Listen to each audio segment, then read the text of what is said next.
Don't touch the children. Geronda. What will become of so many children who grow up today without discipline? For them, there will be mitigating circumstances. Their condition is the fault of their parents who never understood the nature of discipline. They give children such excessive freedoms that they turn them into little hooligans. You say one word to them and they respond with five, and with such impudence. One day they may even turn into criminals. Where are the rules, boundary lines, and expectations for guiding children today? Parents give their children too much freedom and too little discipline, and this destroys them. Our society tells parents, don't touch the children, and of course our children then think, where are we going to find a better system than this? In other words, our society is deliberately turning them into little rebels who do not want to listen to their parents, their teachers, or anyone else. This serves some people's designs perfectly. For if children are not taught from a young age to be rebellious, how will they be able to destroy everything later when they grow up? And you can actually see it on their faces. Poor children, they have a demonized look about them. If we monastics cannot make good use of freedom in our spiritual lives, what is one to expect of people who live in the world? What good is freedom when it is abused? It will lead to catastrophe. This is where the Greek state is heading in the wrong direction. Can people today make good use of freedom given to them? Freedom must serve real, true progress. Combined with secular progress, this sinful freedom has given rise to spiritual slavery. We are truly free in the spiritual sense when we obey the will of God.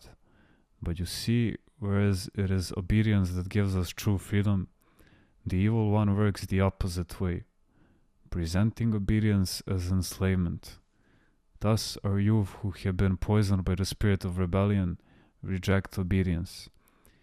It is understandable that young people are tired of the various ideologies of the 20th century. These systems have brought so much distortion to God's beautiful creation and filled His creatures with anxiety, separating them from Him, the only source of true joy. Do you know what we went through when we were discharged from the army? If we had been at all like today's youth, we would have gone on a rampage and destroyed everything in our way. It was 1950. The guerrilla war was over, and many classes of recruits were being simultaneously discharged from the army.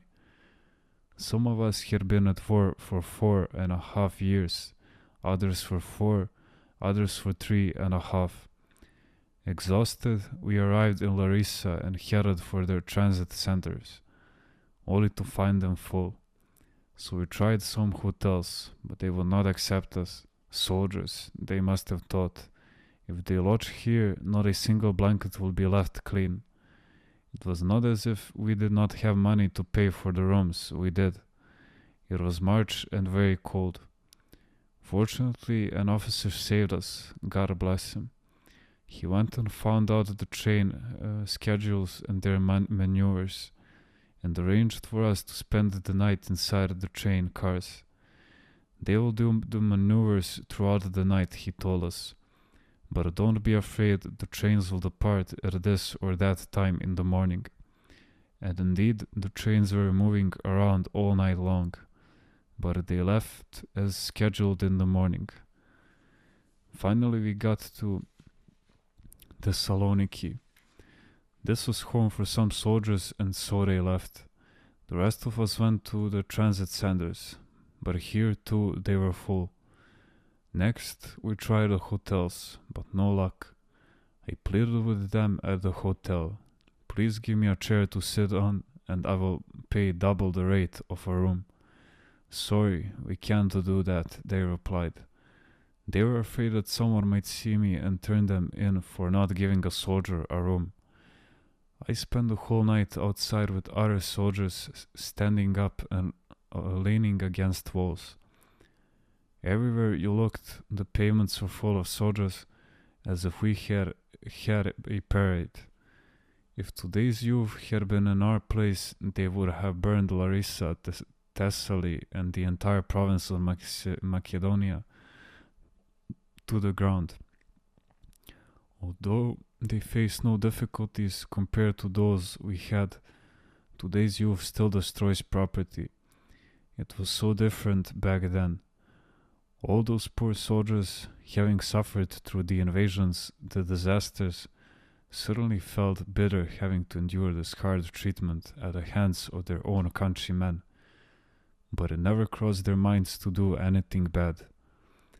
They had been through so many hardships in the snow. Many had been wounded and crippled in the war.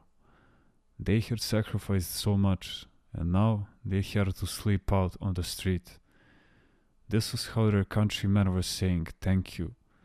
I can't help comparing today's youth with the young men I knew then. In the 50 years that have gone by, the world has changed so much. Today's youth are like a calf that is tied to a stake in a meadow that constantly kicks and yanks on the rope, pulls out the stake, runs off, gets all tangled up, and finally is devoured by beasts. When a child is young, it helps to apply the brake. When you see, for example, a mischievous young boy climbing a wall where he may fall and hurt himself badly, you shout, "No, no." Give him a slap or two and explain the danger.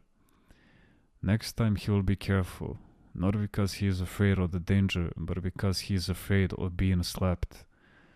Today, no punishments are given out in schools or even in the army.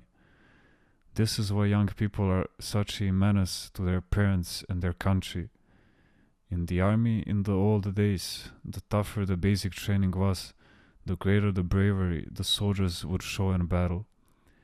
A young person needs a spiritual guide, someone to advise him and be eager to listen to his concerns, in order to proceed with spiritual safety, avoiding dangers, fears, and all kinds of dead ends.